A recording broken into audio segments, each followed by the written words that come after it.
बिजली कंपनी में बिना शर्त अनुकंपा नियुक्ति की मांग हुई तेज। मध्य प्रदेश शासन को कई दिन से लोकसभा सांसद जबलपुर यानी राकेश सिंह ने लिखा पत्र। खबर मध्य प्रदेश से है, जहां विगत कई वर्षों से संविदा नियुक्ति की मांग हो रही थी तेज, परंतु कोई भी कदम ना तो वर्तमान सरकार उठा रही थी और न ही तो भूतपूर्व जो सरकार थी। लिहाजा यह हुआ कि 2000 से 2012 के बीच की स्थितियां यह थी कि कहीं कहीं से इन आश्रितों को वंचित कर दिया गया था और एक दर की कार्यालय की ठोकरें खा रहे थे, दर कार्यालय की ओर भटक रहे थे, लेकिन लिहाजा कोई परिणाम हासिल नहीं हो पाया।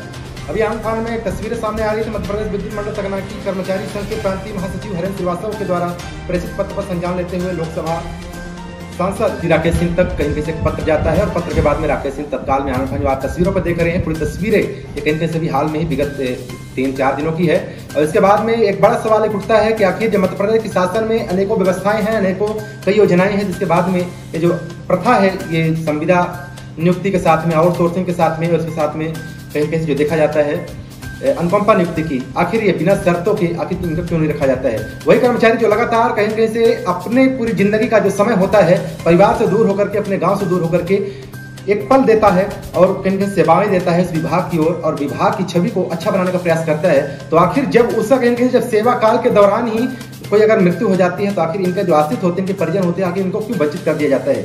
ये कहीं बड़े गंभीर सवाल है। हालांकि जो पत्र है, पत्र में राकेश सिंह ने लिखा है कि प्रांतीय महासचिव मध्य प्रदेश तकनीकी कर्मचारी संघ जबलपुर द्वारा प्रस्तुत पत्र मूलतः संलग्न प्रेषित है और पत्र में उन्होंने मध्य प्रदेश विद्युत मंडल की सभी उत्तरवर्ती कंपनियों में कार्यरत कर्मचारियों का सेवा काल के दौरान देहावसान हो जाने पर आश्रितों को बिना शर्त अनुकंपा नियुक्ति प्रदान करने के हेतु आग्रह किया, जो आप पूरी तस्वीरों पर देखे हैं। लेकिन बड़े सवाल यही है कि मध्य प्रदेश सरकार आखिर इन संविदा या आउटसोर्सिंग और इसके साथ में जो बिजली कर्मचारी हैं इनके साथ इतना बड़ा सौतेला व्यवहार क्यों किया जा रहा है। हालांकि लगातार देखा जाता है कि जब भी ये कर्मचारी अपनी मांग के लेकर आवाज उठाते हैं तो इनको कहीं कहीं जो चेतावनी होती है यानी सेवा काल से बाहर कर दिया जाता है। ऐसी तस्वीरें पूरे मध्य प्रदेश में देखी जाती है। अभी हाल में अभी आप देखे होंगे आनंद में लगभग 2-3 माह पहले आउटसोर्सिंग कर्मचारियों ने एक आवाज उठाई थी अपनी हित के लिए, लेकिन कहीं कहीं से इनको भी नजरअंदाज कर दिया गया है। और वो भी जो आवाज थी इस बात के लिए थी कि इनके भविष्य की जो चिंता थी, जब भी ये कर्मचारी कार्य करते हैं इस दौरान अगर कोई दुर्घटना हो जाती है इनके लिए समुचित व्यवस्था नहीं हो पाती है इलाज के लिए और न ही समुचित व्यवस्था हो पाती है इनके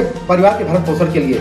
यही एक इनकी आवाज थी और लगभग यही चुनावी जो साल है लगातार कहीं न कहीं से देखा जाता है कि शिवराज सिंह चौहान अनेकों विभागों को, अनेकों लोगों को कहीं न कहीं अपने पक्ष में लेने का एक लगातार योजना पर घोषणा करते आ रहे हैं। लेकिन इसके बावजूद भी इन बिजली कर्मचारियों के लिए आखिर ये सरकार हितैषी क्यों नहीं बन पा रही है। हालांकि न तो पूर्व सरकार ने कभी इनके लिए हित के लिए सोचा और न तो वर्तमान सरकार के लिए।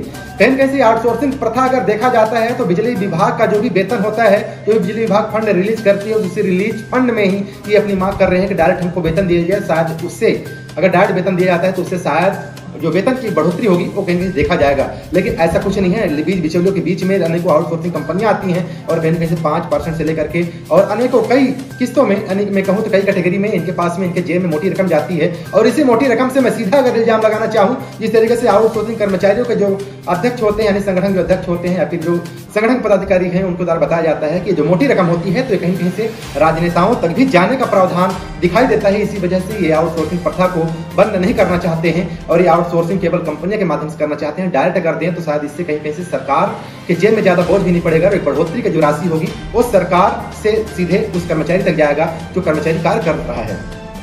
लिहाजा ये जो लेटर है, लेटर के बाद में कहीं कहीं से अनुकंपा आश्रितों में एक खुशी की लहर है। कम से कम 24 सालों में कम से कम कोई तो आया सामने जो हमारे हक के लिए लड़ रहा है। लगभग इसमें 2000 सन से लेकर के जो वंचित आश्रित हैं, अनुकंपा आश्रित हैं, उनके लिए शायद एक बेहद बड़ी खबर हो सकती है। इसी चुनावी साल में शायद चुनाव से पहले एक आंकलन लगाया जा रहा है। सूत्रों जो खबर मिल रही है, सूत्रों जो जानकारी मिल रही है उससे ये आंकलन लगाया जा रहा है कि शायद हो सकता है कि आउटसोर्सिंग के साथ में संविदा और उसके साथ में अनुकंपा आश्रितों के लिए बड़ी घोषणा और खबर देखने को मिल सकती है। खास तस्वीरों को लेकर आप क्या सोचते हैं कमेंट में बताना भूलिएगा। बहुत बहुत धन्यवाद। जय